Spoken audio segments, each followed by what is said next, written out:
Greetings for the day. Topic of this presentation is scope of financial management.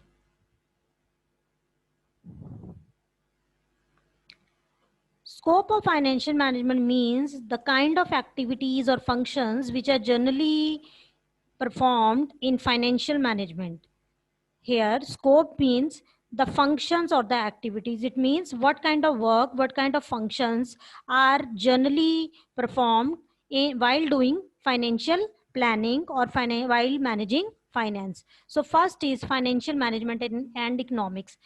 Here, financial management is a broad term and it is related to different disciplines. It can also be described as a multidisciplinary term.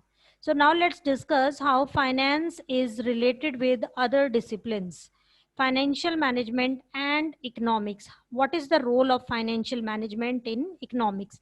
Investment decisions, micro and macro environmental factors are closely related with the functions of financial manager. It means in economical terms, or we can say in performing economical activities, investment decisions are taken. Different micro means small and macro means large or big. These all environmental factors are closely related with financial manager. So we can say that financial management is also related with economics. Second is financial management and accounting. In accounting, financial information is included. It means whatever accounting information is recorded, that is only related to financial terms. It means non-financial activities are not recorded in accounting. So financial management is a one of the most important aspects of accounting also. Next is financial management or mathematics.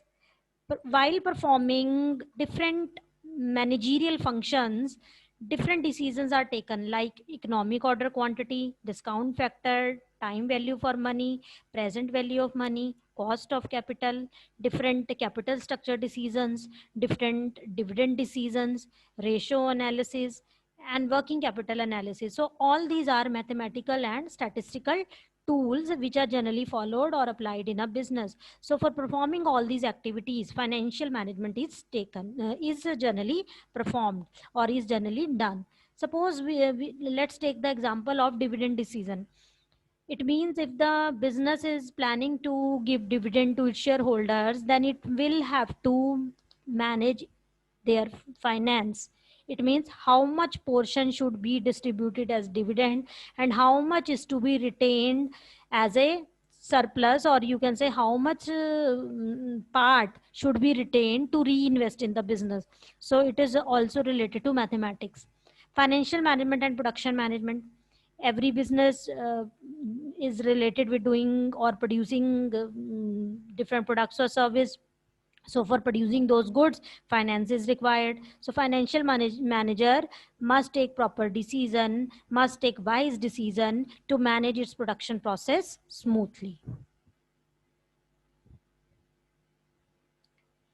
Next point says financial management and marketing. Once the product is ready to be sold in the market, it's very important to perform different marketing functions.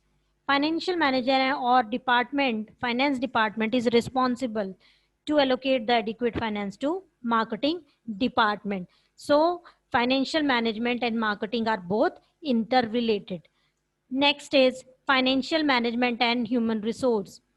Financial manager should carefully evaluate manpower requirements and how finance would be allocated to human resource department to disperse their wages, salary, remuneration, commission, bonus, pension, and other monetary benefits to the human resource department. That is also a very important decision. It means all these points indicate that every department, every area, every field requires finance and their management. Certain important financial decisions are generally taken in financial management. First is investment decisions. So for doing investment, again, finance is needed. And for generating that finance and for procuring that finance, it's very important to measure the cost of fund. Cost of fund here means how much cost will be incurred in acquiring that fund, in getting that fund. So that should also be considered beforehand, while keeping in view the investment decision. And what expected benefits that that project will give it back, that is also one of the most important thing. It means what would be the cost of fund and what would be the expected returns. Both should be compared against each other to take the right investment decision. So there are generally two major components of investment decision. First are capital budgeting and liquidity decisions.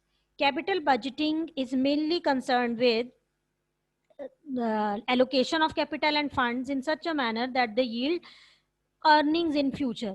And capital budgeting also determines long-term investment, which includes replacement and renovation of old assets. It means capital budgeting decisions are long-term decisions, and their purpose is to buy an asset, to replace an asset, or the renovation of the old asset. It means that should be finance should always be there in the business, or that should finance be arranged so that replacement of assets can be done at the right time. So a proper balance between fixed and current assets should be made so that profitability can be maximized and the desired liquidity can be attained in order to perform the smooth functioning of business operations. So this is the investment decision, which is mainly related with procurement of fund in an effective way,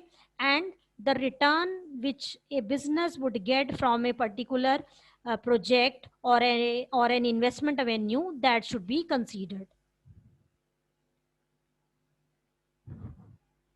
Next important financial decision which is under the scope of financial management is working capital decision.